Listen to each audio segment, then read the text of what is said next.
When a mailman hears a piercing scream and sees a little girl running toward him, barefoot and terrified, he assumes it might be a child's panic over a bad DE or a family argument. But when she grabs his uniform sobbing and says 3 words, his stomach drops.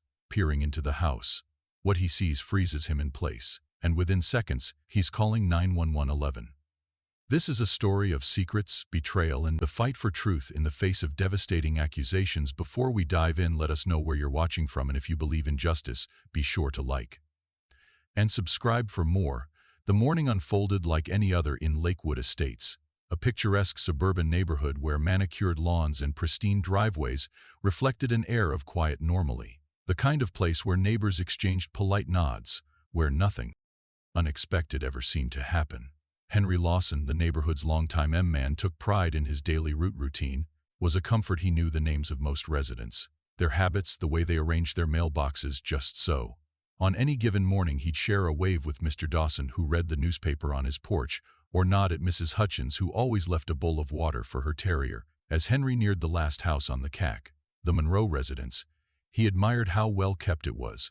Modest yet elegant, its white picket fence and neatly trimmed hedges painted the picture of a stable, happy home. He had exchanged pleasantries with Daniel and Olivia Monroe a handful of times. Often, seeing their young daughter Lily playing in the Y-yard, they were by all appearances a normal family. Then the scream shattered the morning calm. Henry stopped mid-step, the bundle of mail nearly slipping from his grasp. The sound was unlike anything he had ever heard before, shrill, panicked, raw with terror. It didn't belong in a neighborhood like this.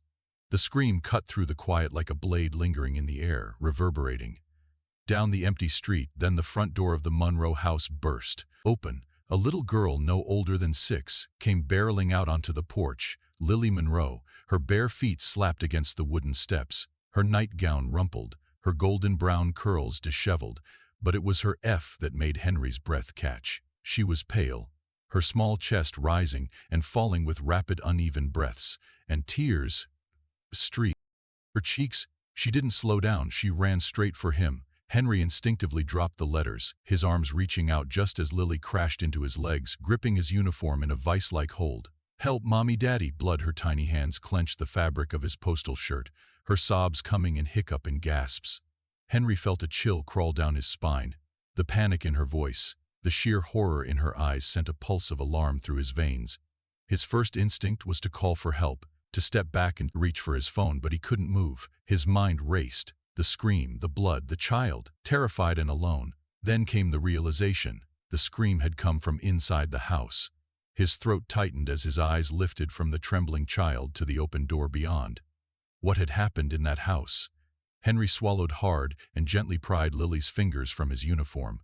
She was still sobbing, her body shaking in small tremors. He crouched to her level, trying to keep his voice steady. "Lily, sweetheart," he said, gripping her tiny shoulders. "Where's your mommy?" She didn't speak, just pointed a single trembling finger aimed directly at the open door. Henry followed her gaze, his gut twisting. He wasn't a cop. He wasn't a hero. He was a mailman, for God's sake. He delivered envelopes, not walk into crime scenes, and yet something deep inside him refused to turn away. He took a breath that felt too shallow, stood and forced his feet forward. The mailbox in morning sunlight felt miles away as he stepped onto the Monroe porch. The door, slightly ajar, swayed gently in the breeze. It creaked ever so slightly, the sound eerily out of place in the quiet morning. The air felt heavier as Henry hesitated at the threshold. Then he peered inside and everything changed. The Monroe house was still not in the way a home should be on a quiet morning, with the hum of a refrigerator or the distant murmur of a television, but in the kind of stillness that suffocates a room. It was the absence of movement. The heavy air that carried something unseen yet deeply felt. And Lawson had never been inside the house before. He had passed by it every morning, admired its pristine lawn, the flower beds carefully arranged along the walkway. Now, as he stepped across the threshold, the home felt wrong.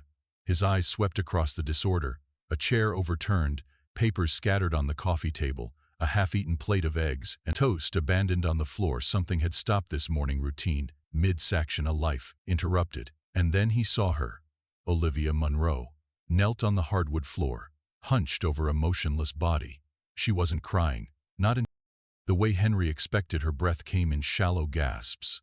Her shoulders shaking, her hands covered in deep red clutched the front of Daniel Monroe's shirt. The fabric stained damp, ruined. Her face was as white as bone. Her lips parted as though she was whispering something. Maybe she was, but if words were coming out, Henry couldn't hear them. The pool of blood beneath her husband had spread, soaking into the floorboards, the edges already darkening as the liquid thickened. Henry had seen his fair share of accidents in his years on the job. Car crashes, a heart attack once, but never this. This wasn't an accident. This was a crime scene. His lungs tightened. His first instinct was to back away, to run, but then Olivia looked up. It wasn't guilt in her eyes, it was fear. Her lips moved soundlessly, her gaze locking onto Henry's like she was grasping for something unseen, begging for something unspoken. Henry felt the world tilt beneath him. He stumbled back, knocking into Lily, who stood, frozen, behind him, her small hand gripping the fabric of his uniform. His fingers shook as he reached for his phone. Olivia's body tensed as soon as he pulled the device from his pocket. She tried to speak, her voice a raw whisper. No.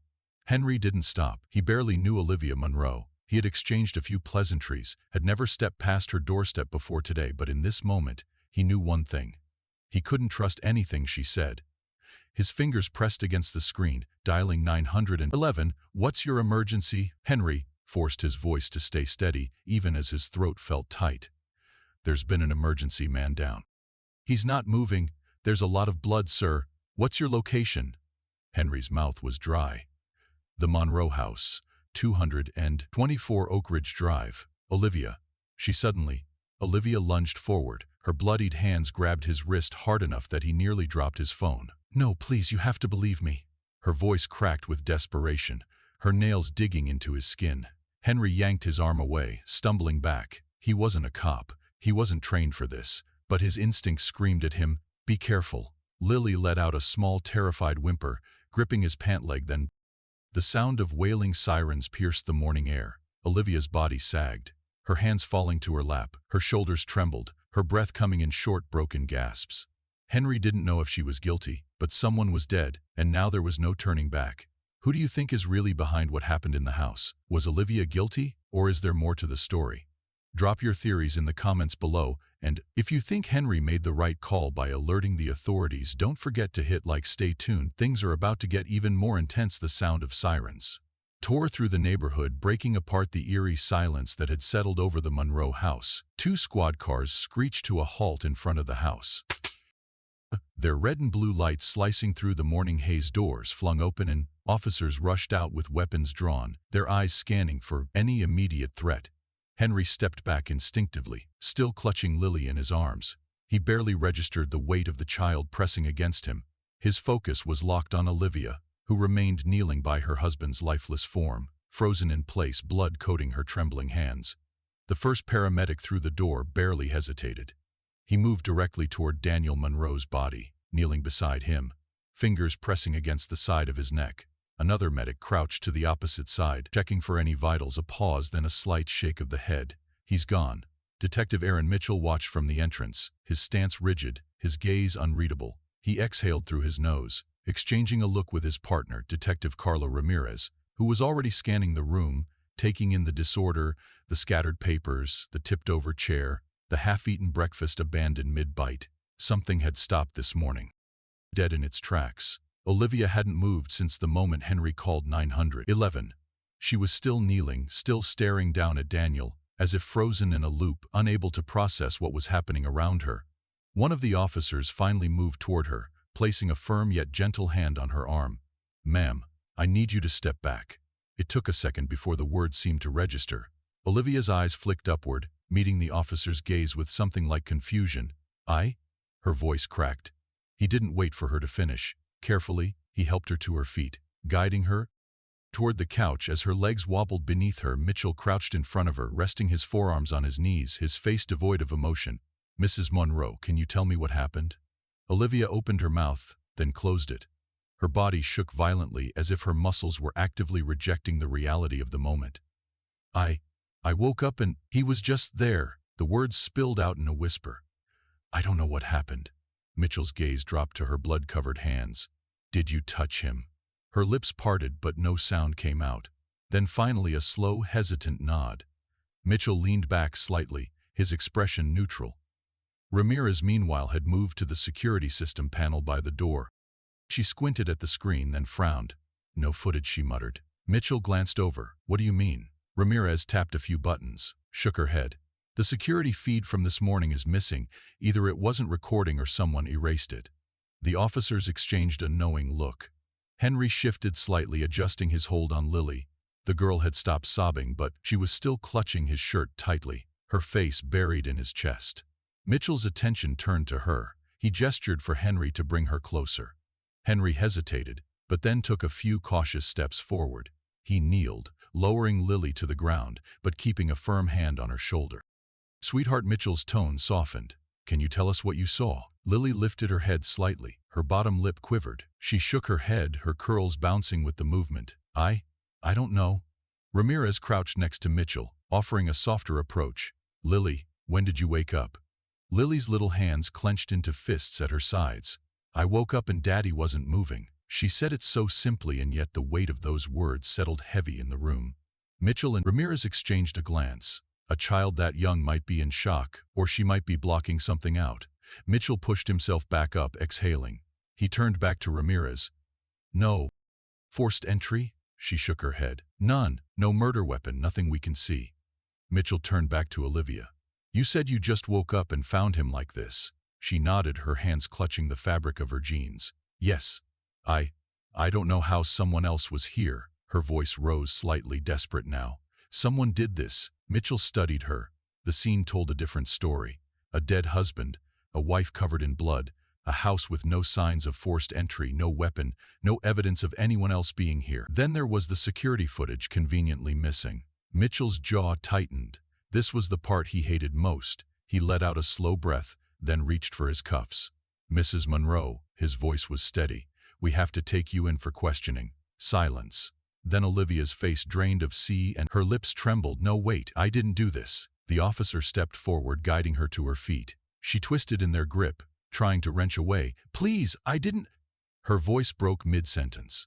Lily let out a piercing wail. The little girl lunged toward her mother, reaching out, but Henry instinctively pulled her back, whispering reassurances. "Mommy." Lily's scream was heart-wrenching. "Mommy, no, don't take Mommy." Henry held her tight, murmuring soft words even as she fought against him. Tears streaking down her cheeks, Olivia's head snapped toward the detective. "Please don't take me away from her." Mitchell didn't answer. The officers escorted her out the front door, her wrists bound in silver from the back of the squad car. Olivia pressed her forehead against the glass, watching as her daughter sobbed in Henry's arms. She knew how this looked, but she also knew the real killer was still out there, and now she had to prove it. The Lakewood Police Department was cold, not in temperature, but in atmosphere. The walls were a dull shade of gray, and the fluorescent lights overhead hummed softly, their artificial glow washing out the already bleak surroundings. Olivia sat motionless in the interrogation room, her hands resting in her lap, still faintly stained with her husband's blood. The room was devoid of any calm, just a metal table, 2 chairs, and a one-way mirror that she knew concealed observing eyes. She felt numb. She had been sitting there for what felt like hours, her body stiff, her mind struggling to process the last few hours. When the door finally clicked open, she barely flinched. Detective Aaron Mitchell entered, his movements deliberate. He held a thick folder in one hand, his other adjusting his watch as he lowered himself into the chair across from her. His expression gave away nothing. He let a long pause hang between them before speaking. "Mrs. Monroe, tell me exactly what happened this morning." Olivia's throat felt dry. Her mind raced, trying to recall everything with clarity, but all she could see was Daniel's motionless body, the blood pooling around him, the way his shirt had felt under her trembling hands. She forced a breath and lifted her gaze to Mitchell's. "I woke up and he was just there," she said finally. Her voice was small and steady on the floor. "I didn't hear anything. I don't remember anything being wrong." Mitchell didn't respond immediately. He simply tilted his head slightly, watching her with the scrutiny of a man accustomed to spotting lies. "And the blood on your hands?" he asked, voice neutral. Olivia's fingers clenched into fists against her thighs. "I tried to check if he was breathing, but he wasn't." Her voice trembled, and she hated that it made her sound weak, uncertain, exactly the way he wanted her to sound. Mitchell jotted something down in the file, his expression unchanged. Olivia knew what he was thinking. She could feel the weight of his doubt hanging between them. A commotion outside the interrogation room broke the Silence. The door swung open abruptly and a woman pushed her way past a startled officer, Vanessa Carter. Olivia's chest tightened. Her sister hadn't changed much, still carried herself with that same air of unapologetic confidence, still dressed like she belonged in a high-rise office rather than a police station interrogation room. Her eyes locked onto Olivia's, a flicker of something unreadable crossing her face. "I'm her sister," she snapped at an officer still trying to stop her. "She's not capable of something like this." Olivia wasn't sure if the words were meant to be a declaration of loyalty or an insult. Mitchell sighed and leaned back in his chair. "And you are Vanessa Carter," she said, folding her arms across her chest. "I want to see." "My sister." Mitchell glanced at Olivia before giving a reluctant nod. Vanessa took a step closer, lowering her voice. "Live." Olivia stared at her, uncertain whether she felt relief, resentment at seeing her. It had been over 5 years since they had spoken. Since the fight that had split them apart the last time, Olivia had seen Vanessa. Her sister had walked away without looking back now. Here she was, standing in the middle of a police station, acting like she cared. "I don't need you here," Olivia murmured, her voice quiet but firm. Vanessa's eyes narrowed slightly, but instead of answering, she turned her attention back to the detective. "You're looking at the wrong person," Vanessa said, crossing her arms again. Mitchell gave her a skeptical glance that Vanessa didn't flinch. If Daniel's dead, someone had a reason for it. Mitchell lifted an eyebrow. "What kind of reason?" Vanessa hesitated for the first time. Then, in a clipped tone, she said, "He wasn't the perfect husband Olivia thought he was." That made Olivia's stomach drop. Her gaze snapped to Vanessa. "What are you talking about?" Vanessa sighed, shifting uncomfortably. "Daniel had secrets, lived, and you know it." Olivia shook her head, her pulse quickening. "You don't know anything." Vanessa's lips pressed into a thin line. But before she could respond, the door creaked open again. Detective Carlo Ramirez stepped in, a file in hand. "Sir, you'll want to see this." Mitchell took the file, flipping it open as he skimmed the contents. Then he let out a slow exhale, his jaw tightening. He turned back to Olivia, holding up a page. "2 weeks ago, your husband took out a $500,000 life insurance policy." Olivia's blood ran cold. Mitchell's voice remained calm, but there was a sharpness beneath it now. "You were the sole beneficiary." The room felt too small, too loud, too suffocating. Vanessa's expression darkened, her arms tightening around herself. Mitchell leaned forward slightly. "Care to explain?" "The Mrs. Monroe." Oh, Olivia's breath came shallow and uneven. She had no idea Daniel had done that up. But now it looked exactly like motive 3 months before Daniel Monroe's murder. The cracks in their marriage were already there. Olivia had ignored them at first, chalking them up to stress, to routine, to the natural ebb flow of a long-term relationship. But as the weeks passed, she couldn't ignore the feeling that something was wrong. It started with the late nights. Daniel had always been dedicated to his work, but suddenly his schedule became unpredictable. He'd leave earlier, come home later, muttering about meetings that never seemed to end. Olivia would wake up in the middle of the night to an empty bed, only to hear him entering the house at odd hours, moving carefully as if trying not to wake her. When she questioned him, the responses were short, clipped, defensive. "It's just work, you wouldn't understand." Then came the temper. Daniel had never been cruel, but he became short-fused, snapping over the smallest things: a misplaced set of keys, a dinner that was 5 minutes late, Lily's toys left in the living room one night. Olivia noticed the bruise on his knuckle. They were in the kitchen, the dim light casting shadows across his tense features. He reached for a glass, and she saw it, the purplish discoloration on his right hand, the swollen skin. She frowned, setting down the dish towel. "Daniel, what happened?" He barely glanced up. "Work stuff?" "Don't ask questions that answer it." It wasn't just dismissive, it was a warning. The distance between them widened. Olivia began watching him more closely, picking up on small details she had once overlooked. She started checking credit card statements, luxury hotel charges, dinners at places she had never been, expenses that didn't line up with his usual habits. Her stomach twisted as she scrolled through the transactions, her hands gripping the edge of the kitchen counter. Daniel was lying to her one night. She overheard him on the phone. She had been walking past his office when she heard the low murmur of his voice, tense and urgent. "I told you I'll have your money soon, just wait a little longer." A pause. "I don't care what you think. This is bigger than you." Olivia's pulse quickened. She stepped closer, but the moment her shadow crossed the threshold, Daniel whipped around. His eyes locked onto hers. For a second they just stared at each other. Her breath shallow, his burning with something dark, something she didn't recognize. Then he reached for the door and slammed it shut in the interrogation room. Olivia sat stiffly, her arms crossed over her stomach, the cold metal chair dug into her back, and every muscle in her body ached from exhaustion. Detective Mitchell leaned back in his chair, his fingers interlaced as he studied her. If Daniel was keeping secrets, why didn't you report anything? Why not leave him? Olivia's jaw tensed. She didn't answer right away because the truth, the real truth, was something she had never spoken out loud. Because she had considered leaving the night before Daniel was murdered. She had stood in their bedroom, staring at a half-packed bag she was going to take Lily. She had planned it down to the exact time she would leave, the thing she would take, the excuse she would use if Daniel asked. But then he had walked into the room, his expression softer than it had been in weeks. Just one more night, he had said, and she had stayed. Now that decision haunted her. Detective Ramirez walked back into the room, a file in hand. She placed it on the table, flipping it open before sliding it toward Olivia. Inside were printouts of Daniel's phone records. Mitchell gestured toward the pages. 2 days before your husband was murdered, he received these texts. Olivia's eyes scanned the messages, her stomach clenching tighter with each one. You think you can steal from me and walk away. You're out of time. Olivia exhaled sharply. Mitchell leaned forward. Does the number look familiar? She shook her head. The air suddenly too heavy, too suffocating. No, she hesitated, then swallowed hard. But I think I know who might.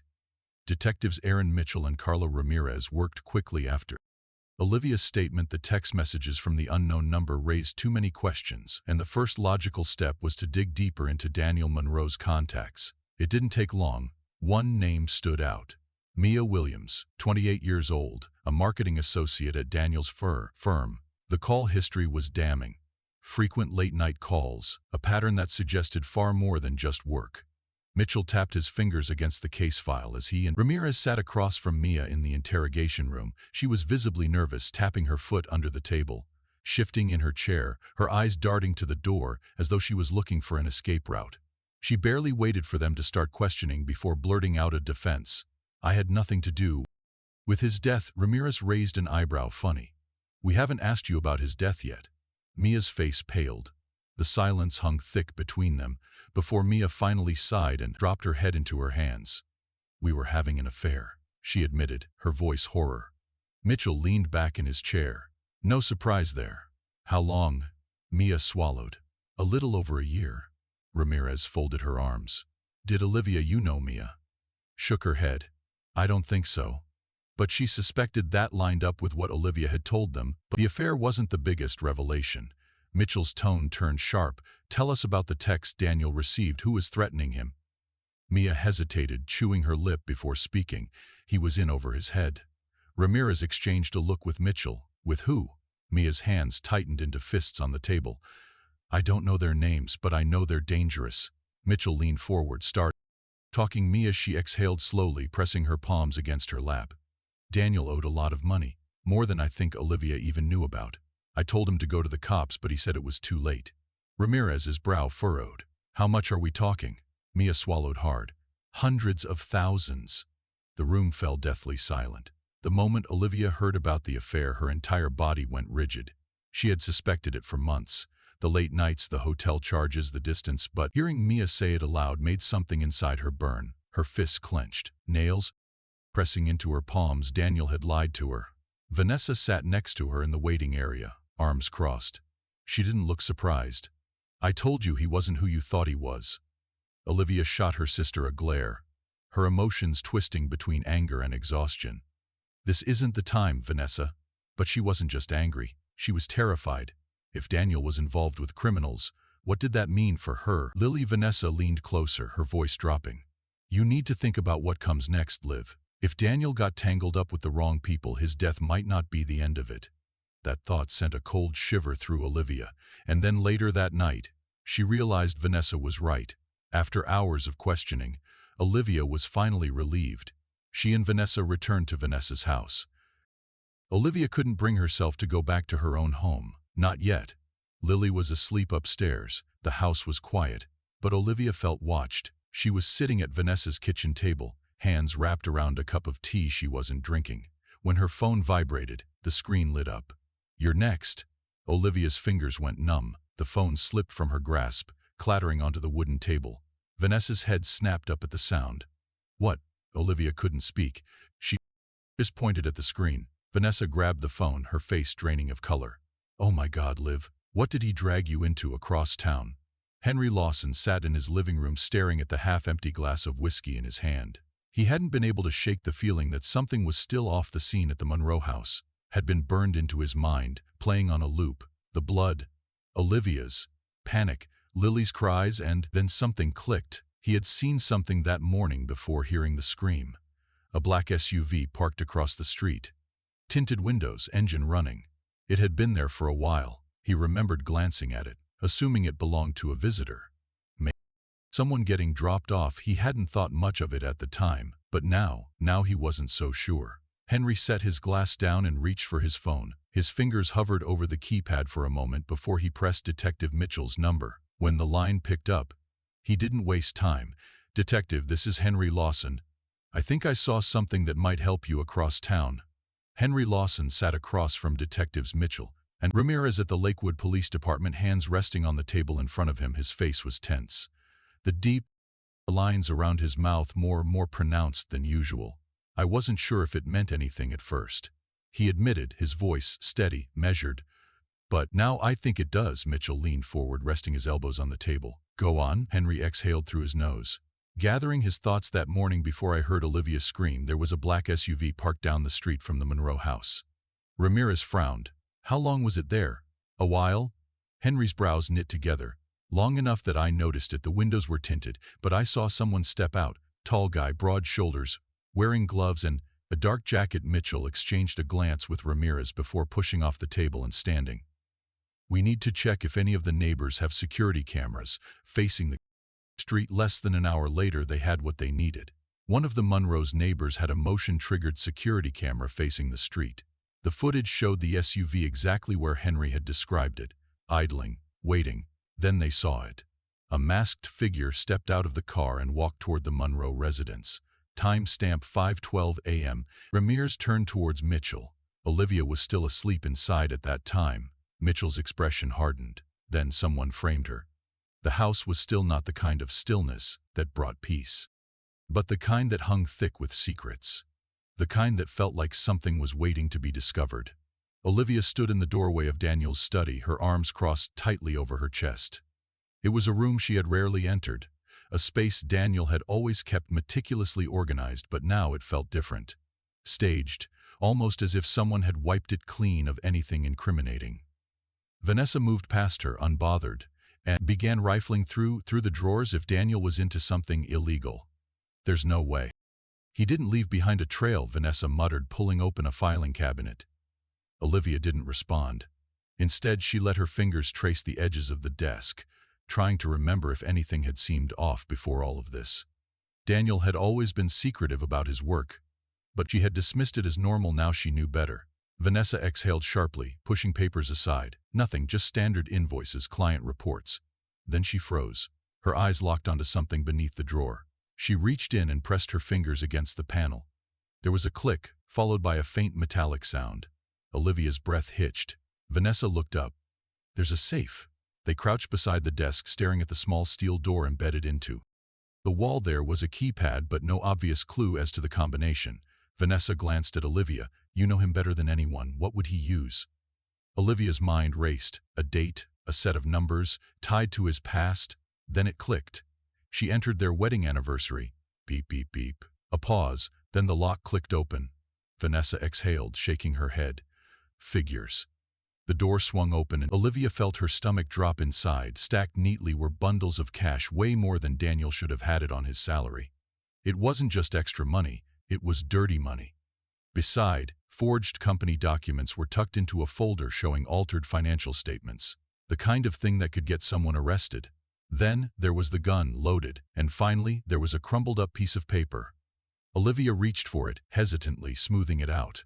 The message was short, written in scrawled, aggressive handwriting. Deadline is up. Pay what you owe, or pay another way. She stared at the words, her pulse hammering in her ears. Daniel hadn't just been in debt, he had been running out of time. Vanessa let out a slow, measured breath. rubbing her temples as she took it all in. Well, this is bad. Olivia swallowed hard. It's worse than bad, Vanessa. She turned the documents over, scanning the names listed. Then she saw it. Elliot Crane. Her stomach twisted. Vanessa must have seen her expression because she narrowed her eyes. You know that name, don't you? Olivia nodded slowly. Daniel mentioned him once. I thought he was just a client. Vanessa's jaw tightened. He's not. He's got ties to organized crime. Olivia's hands clenched into fists. Daniel lied about everything. Vanessa sighed, pinching the bridge of her nose. If Elliot Crane was involved, then this murder wasn't personal, it was business. Olivia felt like the floor was crumbling beneath her. If Daniel had crossed someone like Elliot Crane, that meant one thing. His death had been a warning. She forced herself to steady her breathing, but the next thought came just as fast, hitting her like a punch to the gut then. Why frame me? Later that night, Olivia sat on the edge of Vanessa's guest bed, running her fingers through Lily's curls as she tucked the blanket around her daughter. She had spent the whole day trying to piece things together, but it was like staring at a puzzle with missing pieces. Lily shifted, letting out a small murmur before grabbing Olivia's wrist suddenly. Olivia's heart jumped. Mommy, the bad man. I saw him. A chill crept down Olivia's spine. What bad man, sweetheart? She asked carefully. Lily's lower lip trembled as she clutched the blanket, the one standing in the dark watching Daddy. Olivia felt her pulse in her throat. When did you see him? Lily's voice dropped to a whisper. Before I went to bed. He was in the hallway. The room seemed to close in. Someone had been inside their house that night, and Lily had seen him. Detectives Mitchell and Ramirez had been running in circles. Lily's unexpected revelation about seeing a man inside the house the night of the murder was the missing piece they needed with her description. They cross-referenced it with the black SUV Henry Lawson had seen parked down on the street. It was time to follow the lead. Mitchell called in a favor with traffic control, requesting a license plate scan on all black SUVs matching the description near the Monroe neighborhood on the morning of Daniel's murder. The result came back fast. The SUV was registered to Elliot Crane's company. Ramirez exhaled sharply, leaning against her desk. Bingo! Mitchell didn't hesitate. He grabbed his keys. Let's bring him in. The interrogation room at Lakewood PD had seen its share of criminals. Elliot Crane sat comfortably, as though he wasn't the primary suspect in a murder investigation, dressed in an expensive suit. His fingers drummed lightly against the metal table. His lack of concern irritated Mitchell, but he knew Crane wasn't the kind of man to rattle easily. Ramirez walked in first, dropping a folder of evidence in front of him. Your car was parked outside the Monroe house the morning Daniel was murdered. Crane barely looked at it. I own a lot of cars. Mitchell leaned in. You were there? A pause. Then Crane smirked. I didn't pull the trigger, he shrugged, but I know who did. Ramirez's eyes narrowed. Start talking. Crane ran a hand over his jaw, finally leaning forward for the first time since the interrogation started. You're looking in the wrong direction, detectives. This didn't start with me, Mitchell. And Ramirez listened carefully as Crane told them what he knew. It hadn't been a random act of violence. It hadn't even been about Daniel's debts alone. It started weeks before the murder with Vanessa. She had reached out to Crane, warning him. Daniel was skimming money from their deals. At first, she assumed it was a scare tactic, a way to force Daniel to return what he had stolen. But Daniel didn't return anything. He refused, and once he ignored Crane's final warning, there was only one way it could end. By the time Vanessa realized how serious Crane was, it was too late. The hit had already been ordered. Daniel Monroe was as good as dead. Mitchell and Ramirez took everything in silence. Ramirez was the first to speak. Her voice edged with disbelief.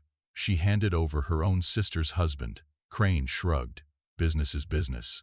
Mitchell's expression darkened. Not anymore. Olivia was numb when the detectives arrived.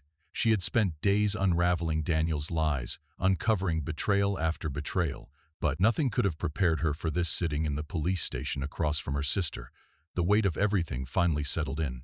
You gave Daniel up, Olivia whispered, her voice barely above a breath.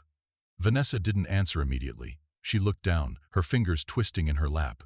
I didn't know they'd kill him, she finally admitted, her voice breaking. I thought they'd just scare him into paying back what he owed. Olivia let out a sharp laugh, one that lacked any humor. You thought criminals would just let him off with a warning? Vanessa flinched. I didn't think. Olivia slammed her hands on the table. No, you didn't. She could see the panic in Vanessa's eyes, the weight of guilt pressing down on her. but Olivia didn't care. Her husband was dead. Her life was in ruins. And it was because of her own sister. Vanessa had chosen them over her family. The officers didn't hesitate. Vanessa barely fought back as they placed the handcuffs around her wrists, her face pale, expression unreadable. Still, she turned to Olivia, her voice desperate. "I never meant for this to happen." Olivia stared at her. She had nothing left to say. She simply stepped back as the officers led Vanessa away. The final betrayal had shattered their relationship forever. The air was thick with tension, pressing down on Olivia's chest like a weight she couldn't shake. The flashing red and blue lights of the squad cars danced across the pavement, their rhythmic pulses illuminating the stunned faces of the few neighbors who had gathered to watch. Vanessa stood motionless, her hands cuffed behind her back, her dark hair disheveled, her eyes darting between Olivia and the officers who flanked her on either side. For the first time since all of this began, she looked small. Not the confident, sharp-witted sister Olivia had grown up with, but a woman unraveling in real time. The street was quiet save for the occasional crackle of the police radio, and the distant murmur of whispered speculation from the bystanders. Olivia stood rooted to the front steps, arms folded tightly across her chest. Her expression was stone, unreadable. Though her insides churned with emotions she couldn't even begin to process. Vanessa swallowed hard, then turned her gaze toward Olivia, her voice breaking as she spoke. "You have to believe me." Olivia flinched just slightly, a movement so imperceptible anyone watching wouldn't have noticed. But she felt it. Vanessa's plea wasn't desperate or loud. It wasn't the self-righteous defensive tone Olivia had expected. Instead, it was quiet, raw, and broken. But Olivia didn't answer, didn't look away, didn't offer a word of comfort. What was there left to say? Vanessa had made her choice. The second she handed Daniel over to Crane's people, whether or not she had meant for him to die didn't change what happened. Daniel was dead. Olivia had nearly lost everything, her freedom, her daughter, her own life. Because of Vanessa's betrayal, and that wasn't something she could ever take back. Vanessa's lips trembled, her shoulders slumping slightly as though, in that exact moment, she finally understood there would be no forgiveness. The officers nudged her forward, guiding her toward the waiting squad car. The door swung open, the leather seat catching the glow of the overhead streetlights. Vanessa hesitated as if waiting for Olivia to say something, anything, but the silence stretched between them deep and final. Then the door slammed shut, and Vanessa was gone. 3 days later, Olivia sat in the cold, sterile interior of the courtroom, her hands resting in her lap.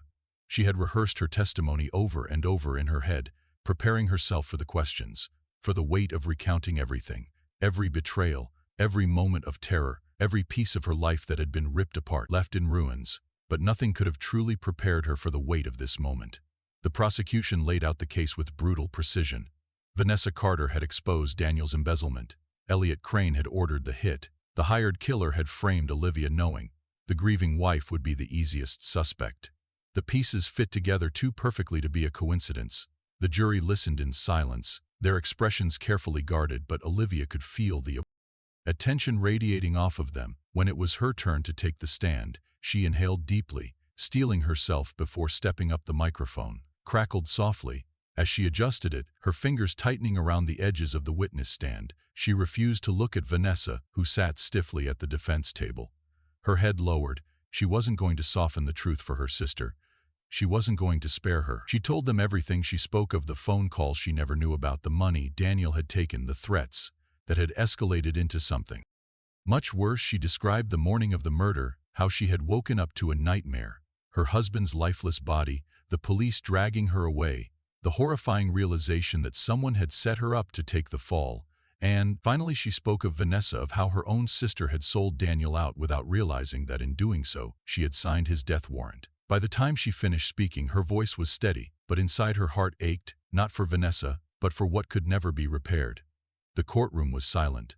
Then, after only a few hours of deliberation, the jury returned with the verdict: Vanessa Carter guilty, 15 years for conspiracy and aiding a criminal organization. Elliot Crane, life in prison. The hired killer, no possibility of parole. Justice was served, but it didn't feel like a Vic, not really. Olivia exhaled, her fingers curling slightly, as she watched Vanessa lower her head, expression unreadable, as the verdict was read aloud. Her sister would be gone for a long time, and in many ways Olivia had lost her long before. Feeling heavier than ever, she turned toward the exit, feeling the weight of everything, of the past, of the betrayal, of the finality of it all. But she also felt something else, relief, because this chapter, this nightmare was finally over. The air inside the Monroe house was thick with memories. Echoes of laughter, whispered arguments, footsteps. Across the hardwood floors, Olivia stood in the middle of the half-empty living room, boxes stacked neatly around her, her fingers brushing over the last remnants of the life she was leaving behind. It had been Daniel's house first, before they got married. Now it wasn't hers anymore. It was just a shell of a pea. She no longer wanted to carry the decision to leave Lakewood Estates. Hadn't been easy, but it had been necessary. There was too much here. Too many ghosts. Too many reminders of what had been lost. She glanced over at Lily, who sat on the floor playing with a stuffed rabbit, humming softly to herself. It was the first time in weeks that Olivia had seen her daughter relaxed, at peace. That alone made the decision clear. A knock at the door broke the silence. Henry Lawson stood outside, his old postal cap slightly askew, his weathered hands holding an envelope. Olivia opened the door, offering him a small smile. "Come to check if I'm really leaving?" Henry gave a small chuckle. "Something like that?" His eyes softened as he took in the half-packed house. "Are you sure about this?" Olivia looked down at Lily. He smiled up at her, a real smile, one that reached her eyes, and for the first time in a long time, Olivia felt something click into place. "Yes," she said softly, "for the first time, I'm sure." Henry nodded, seeming satisfied with her answer. "Then it's the right choice." Before he turned to leave, Henry held out an envelope. "Found this in the mailbox this morning. Figured you should have it." Olivia frowned, taking it from him. It was a real estate flyer, a listing for a small townhouse across town. She scanned the address, her fingers tightening around the paper. It wasn't far, not too close, but not too distant either. Somewhere she and Lily could start over. Olivia looked up at Henry, tears forming in her eyes. "You always were good at delivering the right things at the right time." "Henry," the old mailman chuckled, tipping his cap. "That's my job, man." With that, he walked away, leaving Olivia standing in the doorway of the past, holding the first piece of her future. The new townhouse was modest, cozy, with a small garden in the front and a porch just big enough for a swing. It wasn't extravagant, it wasn't the Monroe house, but it was home. Olivia parked the car in the driveway and glanced at Lily in the back seat, who was practically bouncing with excitement. "Can I see my new room now?" Olivia laughed, the sound feeling foreign but good. "Go ahead." Lily threw open the door, bolted toward the house, her giggles echoing down the quiet street. Olivia followed at a slower pace, taking in the sight of her new home. She stepped inside, letting the door close softly behind her. For the first time in what felt like forever, she exhaled without fear. There were no shadows waiting in the corners, no threats lurking beneath the surface, no ghosts clinging to the walls. Just a new beginning. Thanks for watching till the end. If you enjoyed this story, give this video a like if you haven't already, and subscribe for more.